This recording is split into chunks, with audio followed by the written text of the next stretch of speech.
Hey everyone, welcome to our channel. In today's video, we will show you how to disable the share button on Facebook post. Let's get started. First, open up the Facebook app on your mobile device, then log into your account if you have not already. Then simply click on your profile picture on the top left corner and go to your profile.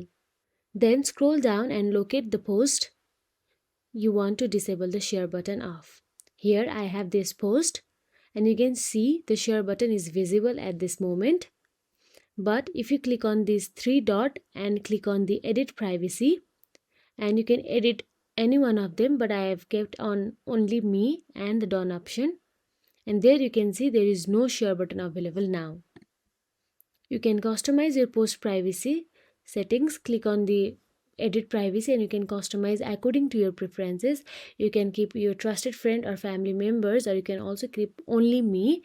That is your personal preferences, but by following these steps you can easily disable the share button on Facebook, giving you more control over the visibility and distribution of content.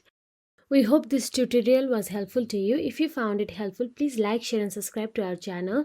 Thank you for watching.